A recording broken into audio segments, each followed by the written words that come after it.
Olá, pessoal do nono ano. Voltamos agora para o segundo bimestre. Vamos terminar o módulo 8 na página 399. É importante que vocês assistam aos vídeos prestando muita atenção. Ficou com dúvida? Pausa o vídeo, volta, assiste de novo, até você entender, tá bom? Vamos lá. Página 399, nós estamos no módulo 8, o conjunto dos números reais. No módulo 2, você conheceu os números irracionais e já sabe que a união deles com os racionais formam um novo conjunto numérico, o conjunto dos números reais. Então não se esqueçam, o conjunto dos números reais é formado pela união dos números racionais com os irracionais. Vamos agora explorar as características e algumas propriedades desse conjunto. Ele será a nossa referência ao longo do nono ano. Aqui nós temos uma conversa.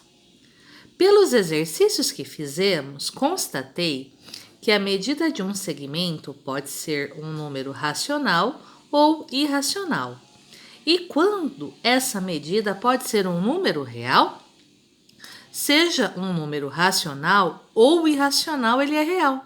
Portanto, todos os segmentos que medirmos terá uma medida que é um número real. Então, não se esqueçam. Se o número é racional, ele é real. Se o número é irracional, ele também é um número real. Ok? Continuando agora. Aqui, um novo tipo de expoente, página 400, certo? Vamos aprender a calcular raízes por aproximação. Número 1. Inicialmente, calcule o valor de raiz quadrada de 20 com o auxílio da calculadora, ok?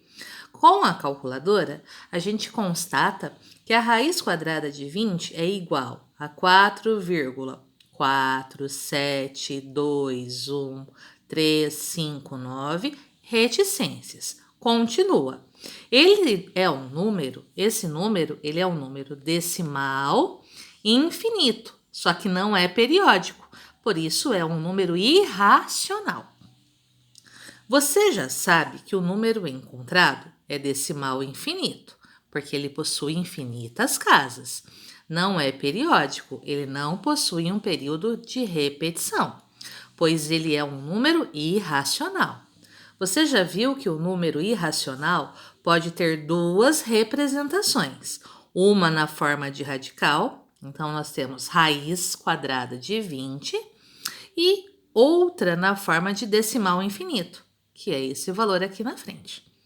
Se dispusermos de uma calculadora, podemos passar tranquilamente da representação radical para a representação decimal. No entanto, a representação decimal é infinita e, na maioria das situações em que recorremos a uma medida dessa natureza, não é necessário usar todos os números que contenham mais do que uma ordem decimal. Além disso, nem sempre dispomos de calculadora para realizar o cálculo de raízes quadradas. Portanto, o que vai acontecer agora? Vamos aprender a determinar o valor aproximado de raízes quadradas que não são exatas. Para isso, é importante conhecer os números quadrados perfeitos, visto que eles nos fornecerão os intervalos inteiros entre os quais determinada raiz se encontra.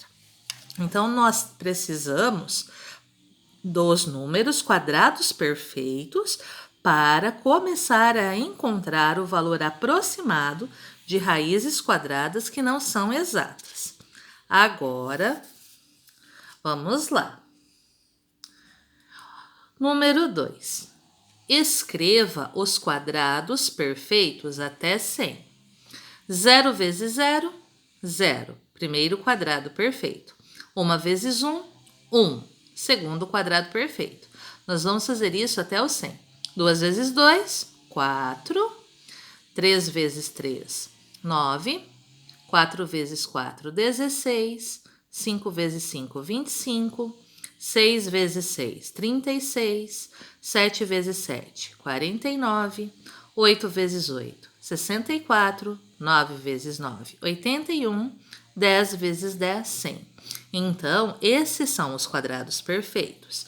Como você descobre? Multiplicando um número por ele mesmo. Então, os quadrados perfeitos são 0, 1, 4, 9, 16, 25, 36, 49, 64, 81 e 100.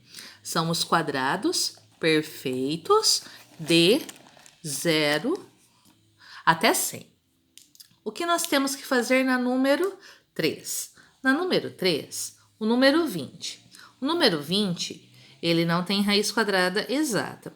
Ele encontra-se entre quais quadrados perfeitos consecutivos? Antes do 20, quem tem raiz quadrada exata? É o 16. Após o 20, quem tem raiz quadrada exata? É o 25.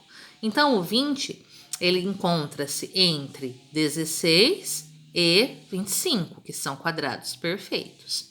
Agora, número 4. Quais são as raízes quadradas dos quadrados perfeitos que você localizou? A raiz quadrada de 16 é 4. A raiz quadrada de 25 é 5. Com base na sua resposta ao item anterior, entre quais números inteiros está situado o número irracional raiz quadrada de 20? Então, assim nós descobrimos que a raiz quadrada de 20 está situada entre o 4 e o 5. Então, qual é o segredo? Eu penso no 20. Antes do 20, quem tem raiz quadrada exata? É o 16. Então, nós temos que a raiz quadrada de 16 é 4. Após o 20, quem tem raiz quadrada exata?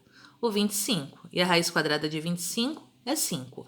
Então, a raiz quadrada de 20 será um número entre 4 e 5. Continuando, nós vamos agora, por tentativas, encontrar a primeira ordem decimal desse número, a primeira casa decimal. Fornecemos algumas dicas para facilitar o seu trabalho. Letra A. O número 20, ele está mais próximo de 16 ou de 25?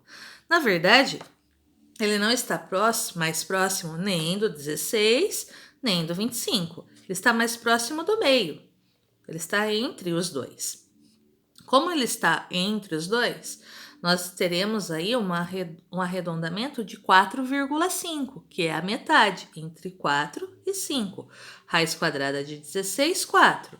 Raiz quadrada de 25, 5. A metade do 4 entre 4 e 5, 4,5. Letra B.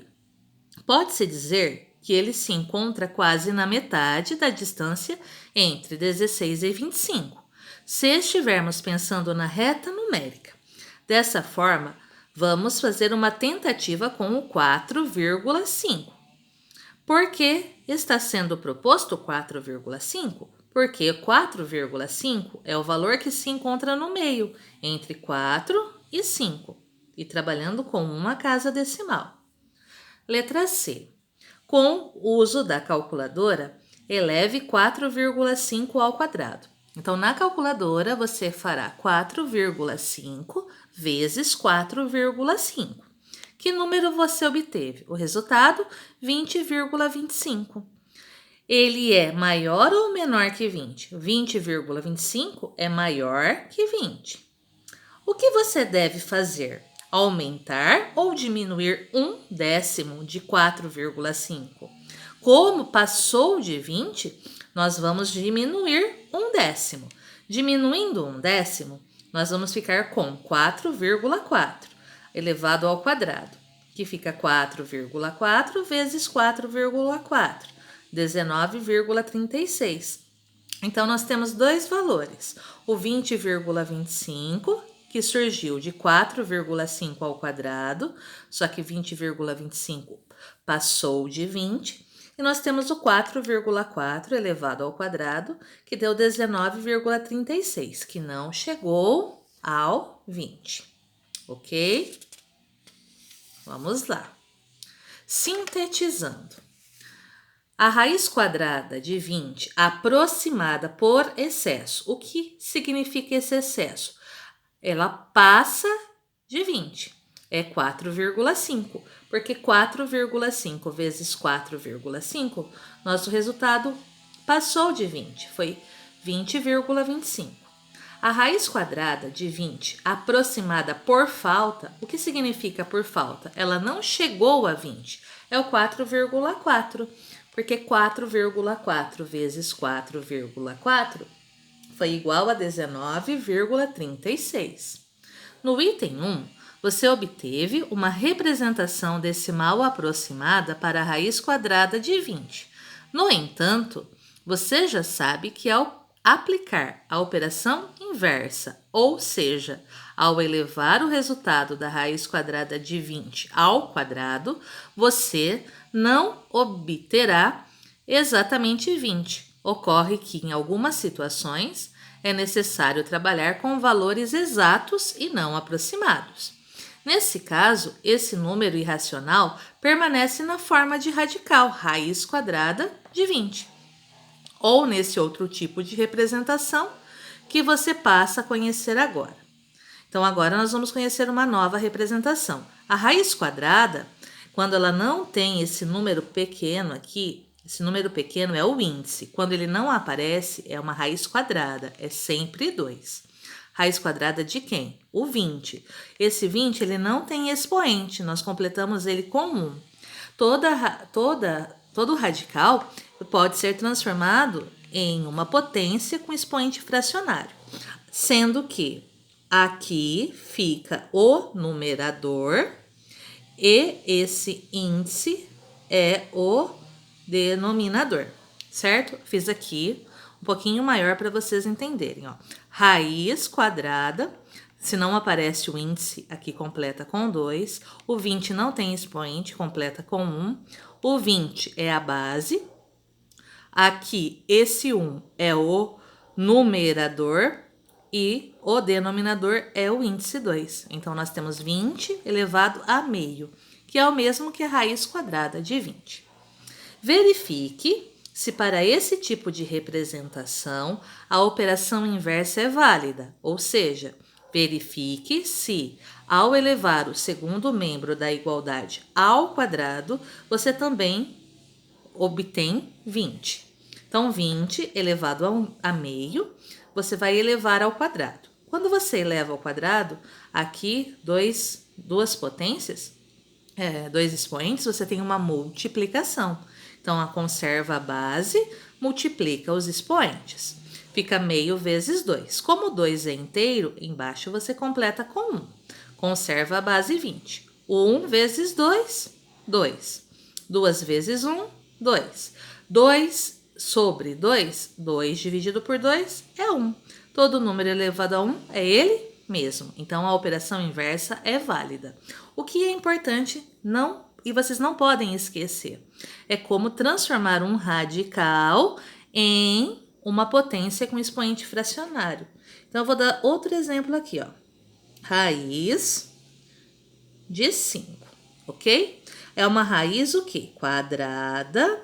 O 5 não tem expoente, completa com 1. Quem é a base? O 5. Qual é o expoente do 5? 1. Quem vai ser o denominador? O denominador é o índice 2. Certo? Por hoje é só. Se necessário, assistam novamente e eu preciso que vocês respondam na apostila de vocês. Um beijo, tchau, tchau.